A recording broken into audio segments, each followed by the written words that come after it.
Assalamu alaikum. So this is going to be the last topic that we will cover in biochemistry. And it will be divided into two lectures. So the whole topic is protein analysis.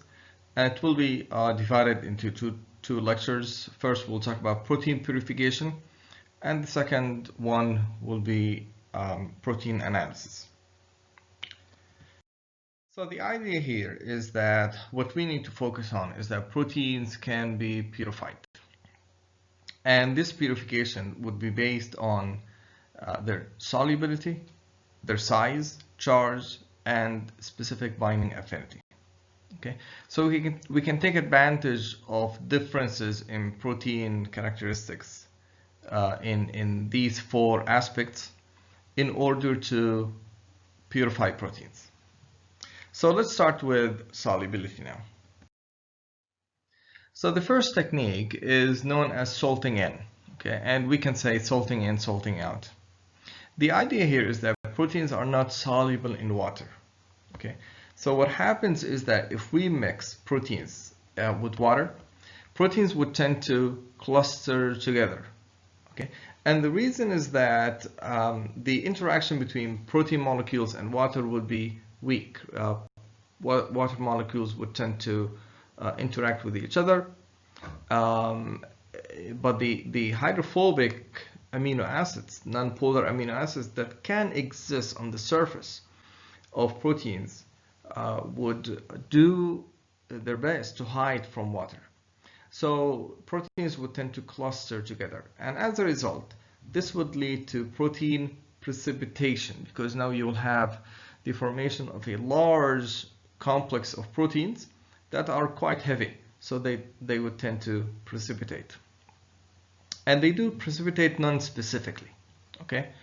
Now, what we can do is that if we add salt into water, now there would be interaction between the salt ions with the proteins, and proteins would be solubilized. So on here you have, in the x-axis, you have salt concentration. Here you have solubility on the y-axis. So proteins are not soluble. You increase salt concentration, proteins become quite soluble.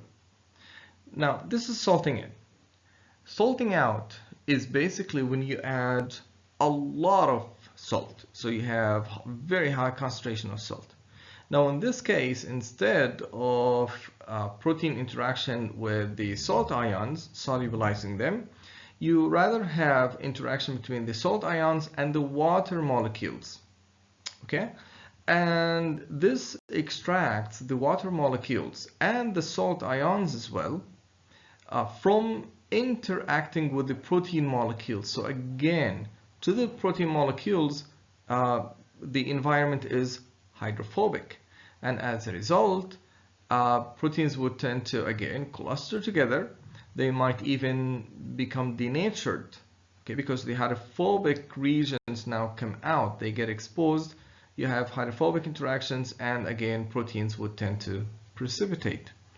Except that their precipitation is dependent on their hydrophobicity, let's say, and the existence of non-polar amino acids on their surface as well as inside. So again, this is an explanation of what I've just talked about. Usually the salt that is used is ammonium sulfate. So again, proteins differ in the concentration of salt that is needed to get them precipitated. So for example, for fibrinogen, about 2 to 3 molar of ammonium sulfate would be enough for the protein to be precipitated.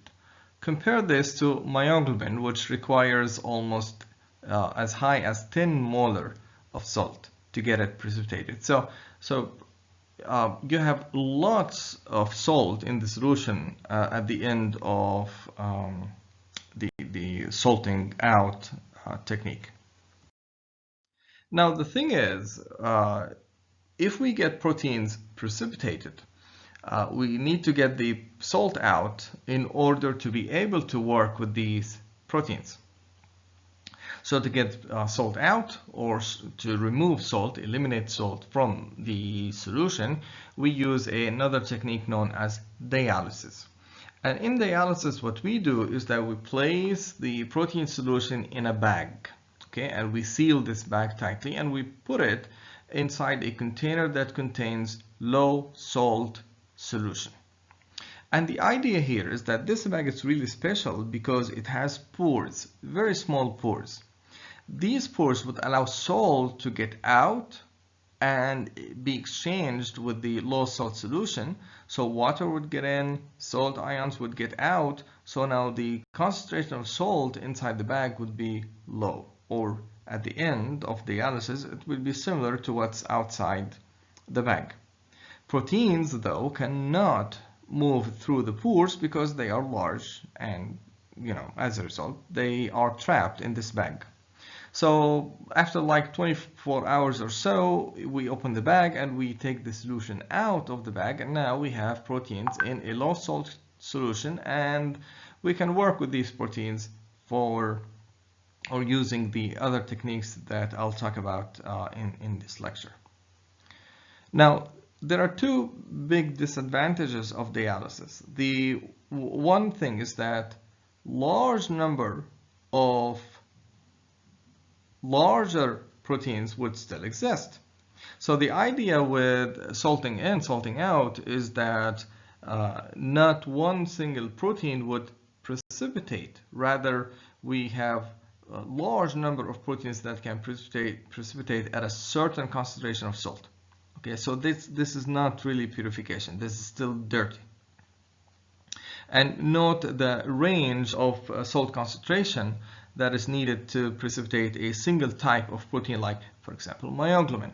It would need like 9 to 10, a range of 9 to 10 molar to precipitate all of the myoglobin molecules. So it's not like a certain specific concentration of salt, like 9.1 molar. Okay, that's one. The other thing is that smaller proteins can pass through the pores and they can be lost. Some of these proteins are really significant, and functionally that is, and we need them, so they're lost. Yeah, it's a good start, instead of having, let's say, 100,000 different types of proteins. Okay, we can get 1,000. So this is, it's not bad. It's a good start. Now, with the best way is to use what is known as chromatography techniques. Okay, and there are different types, and we'll talk about them. But they are based on almost a similar concept. And the concept is basically the use of columns. Okay, and in these columns we have a stationary phase, or the immobile phase. Okay, this is where proteins would pass through. Now this column has an opening from top and bottom as well. So proteins are added to the top of the column, and then they are collected from the other end. Okay, and proteins would pass through the stationary phase. Now the proteins are in a solution and they pass through the stationary phase. So since proteins move, they're known as the mobile phase. So proteins are separated according to their certain characteristic that we're focusing on, and they are collected as fractions. Okay, so we collect the first fraction, let's say first 1 milliliter, then we collect the second fraction, then the third fraction, then the fourth fraction, and each fraction would contain different types of proteins. And these proteins move at different speeds. Okay, now the reason why it's called chromatography, because chroma means color, okay, and graphy is like a graph. And the idea is that when proteins were first separated, they were first separated based on, let's say, color, and this color was recorded, so it was called chromatography. It's almost like something that we used to do when we were kids, where we would place a drop of ink on a piece of paper, and then we would put one side of this piece of paper in an organic solvent like acetone, methanol, ethanol, whatever. And this solvent would pass through, would be absorbed by the piece of paper. When it gets to the ink, it would keep on moving, and it would carry the different colors of ink along with it. So the colors would be separated from each other. Now, there are different techniques by which we can separate proteins based on certain characteristics of proteins, and I'll talk about three things in here. We'll talk about how we can separate proteins based on size, then based on charge, and then based on affinity. So in terms of separation of proteins based on size, the technique is known as gel filtration chromatography, or it's also known as size exclusion chromatography or molecular sieve chromatography. And the idea is that we have a column in here and proteins are added on top, right? And these proteins would pass along the stationary phase, which is basically a collection of packed beads, really packed. So these proteins would pass either alongside the bead, or proteins would get into the beads. So these beads are special in having tracks inside them. Okay, so large proteins or larger proteins cannot go through the bead, rather they would slide along the surface of the bead and then they would drop down, passing through the second bead and the third bead and so on. On the other hand, smaller proteins and ions, of course, they would get into the beads and there are tracks inside the beads. So it would take them a longer time to pass through, of course. So at the end of the column, you would have larger proteins coming out first, and the smaller proteins would come out next. Now, these openings, by the way, have different sizes. So you would have the smaller proteins having higher probability of getting into the beads. The intermediate ones might get in or slide along the surface, and the larger ones would not go in whatsoever. Okay? So again, larger proteins would come out first, and then the smaller ones. So fractions are collected. So we collect the first fraction. It may contain nothing. The second fraction, the third. Eventually, we would have a fraction that contains the proteins of interest. Okay, you would have the smaller ones again coming out later. So this is like a microscopic, electron microscopic image of a bead. That's how it looks like. You zoom in, you can see the openings inside these beads. Again, ions, smaller proteins would go in, but large ones won't. And again, that's how proteins are separated. And proteins may have different colors, by the way, like hemoglobin, for example. Okay, it has red color. Vitamin B12, it might have brown color, and so on. So proteins might have different colors, but not all of them, of course. Okay. So let's get into the second chromatography technique. Now, in this technique is known as ion exchange chromatography. And in this technique, we're taking advantage of the total charge of proteins, or we take advantage of their isoelectric point, PI, isoelectric point. So what is isoelectric point? It is the pH when the protein is charged, but the total net charge is equal to 0. So this is right here. For example, you have a single protein. This protein is charged. At pH 6.8, the protein carries positive charges and negative charges, and the number of these opposite charges is equal to each other. Okay, so the total net charge is 0. Now the idea here is that if we reduce the pH, what would happen? Now we're talking about reducing the pH, meaning that we're increasing the concentration of protons. So groups would become protonated, right? So the carboxyl groups, when they get protonated, they become uncharged. So the number of negative charges decreases.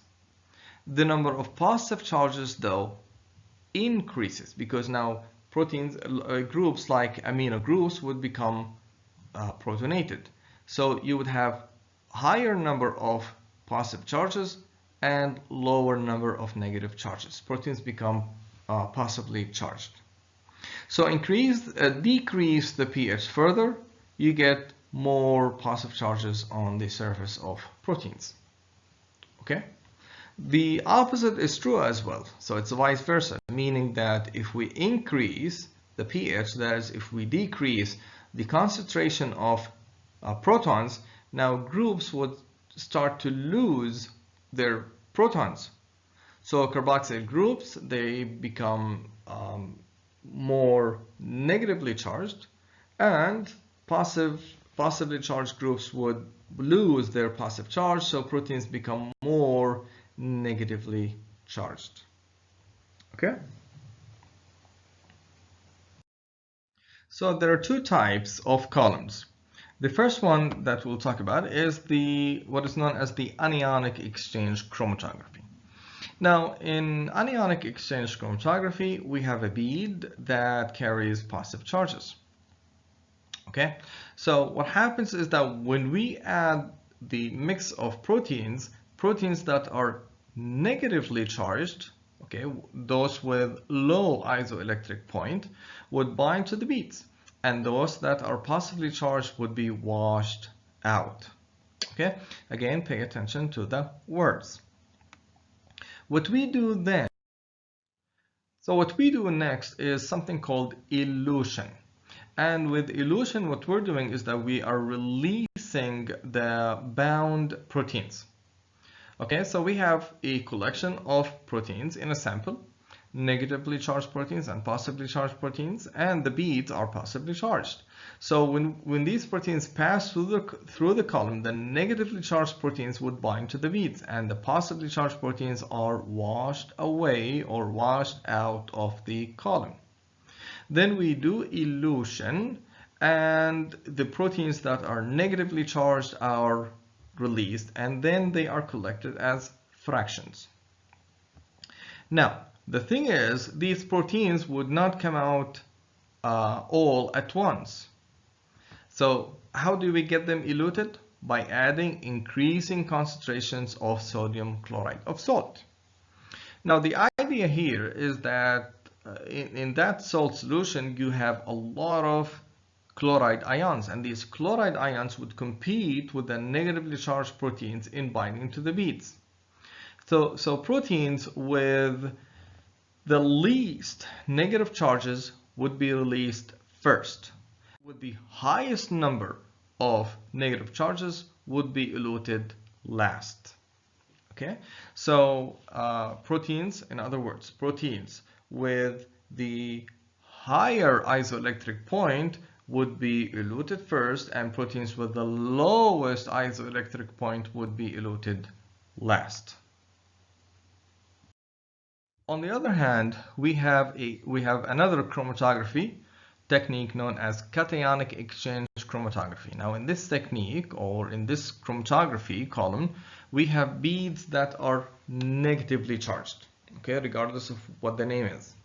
Now, what happens is that when we pass proteins through this column, proteins that carry positive charges bind to the beads, and proteins that are mainly negatively charged, or proteins that are negatively charged, they get washed out of the column. Okay, then we do elution, and with elution, the proteins with the least number of positive charges would be eluted first, and those with the higher or highest number of positive charges would be eluted last. Same thing, we do elution by adding increasing concentration of sodium chloride. Now, the sodium ions would compete with the possibly charged proteins in binding to the beads. Same idea as anionic exchange chromatography. So the idea here again is that we are eluting proteins with the lowest isoelectric point, okay, and those with the highest isoelectric point would be eluted last. So again, this is cationic exchange chromatography. Beads are negatively charged, and proteins that carry positive charges would bind to the beads, and those with the mainly negative charges would be washed out of the column, and proteins that carry positive charges would be eluted last.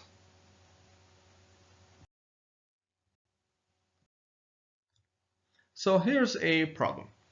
We have 5 different proteins. We have protein number 1, number 2, number 3, number 4, and number 5, and they have different isoelectric points.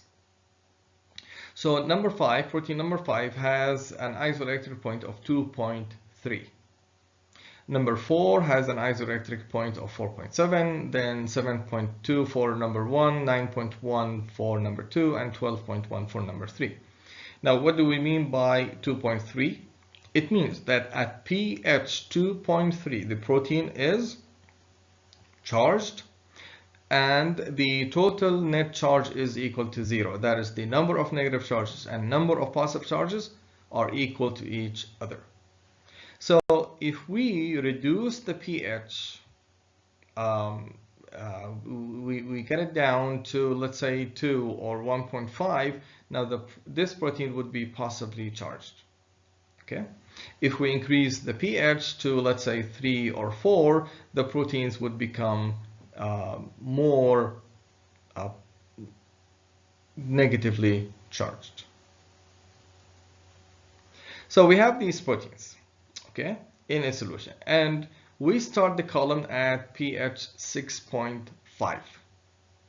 So apply this to the total net charge of these proteins. So at 6.5, and then we do cationic exchange chromatography and we do anionic exchange chromatography. Now, which proteins would be washed out and which proteins would bind to the beads, and which ones would be eluted first, which ones would be eluted last? So let's see here, cationic exchange chromatography, meaning that the beads are negatively charged, and we're starting at pH 6.5. Now this means that these proteins would bind to the beads. Those with a pH higher than 6.5, these proteins would carry positive charges. So they would bind to the beads and these proteins would be washed out. Okay?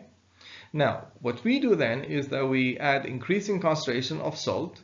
So let's say that pH would go up, or let's say that the protein with the least number of positive charges would be eluted first. They would lose the competition.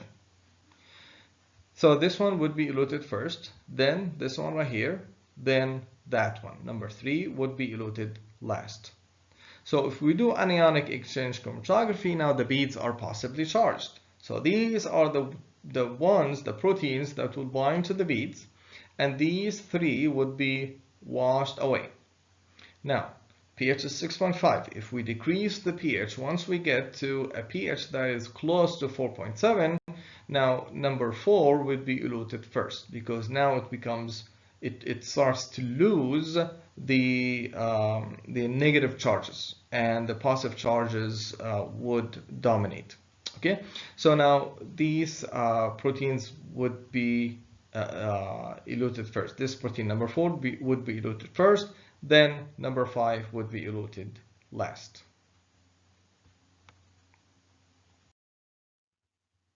The final technique that we want to talk about is what is known as affinity chromatography. And in affinity chromatography, we take advantage of specific and strong protein interaction with other molecules. And the best molecule that would bind specifically with proteins and with high affinity is immunoglobulins or antibodies. These have specific binding sites to antigens, to proteins. So we develop antibodies against a certain protein, okay, using animals like mice or rabbits or something like that. And we have beads. Now, instead of charges on the beads, we have the antibodies bound to the beads, to the surface of these beads. So when proteins pass through, only proteins that bind to the antibody would be bound, and proteins that do not have any affinity would pass through. They would be washed out, and then we can get these proteins that are bound eluted at the end. So again, we have beads, and these beads have molecules, and these molecules would bind to specific proteins. Okay, and then we get these proteins eluted. Okay, and we have very purified protein sample. Now here's an example. Plant cells have a protein known as concanavalin A or CON-A. This CON-A has very specific affinity to glucose. So we can have beads that have glucose on the surface. And we take all the proteins in these plant cells. We're talking about millions and millions of protein molecules. And let's say that we have 100,000 different protein types. All of these proteins would pass through the column, and only concanavalin A would bind to the beads, and everything else would be washed out. How can we get con-A eluted? Quite simple. We add free glucose. Now remember that these interactions are reversible. Okay, so concanavalin A would get confused, and it would bind to the free floating glucose, and it would take it down with it out of the column. Okay, and now we have a fraction that contains nothing but concanavalin A. Now, question is, what kind of proteins would a concanavalin A linked bead separate? In other words, let's say we have a bead, and this bead has on the surface concanavalin A, and we pass proteins through the column that contains these beads. What kind of proteins can we purify? So think about it, and we can answer it later on.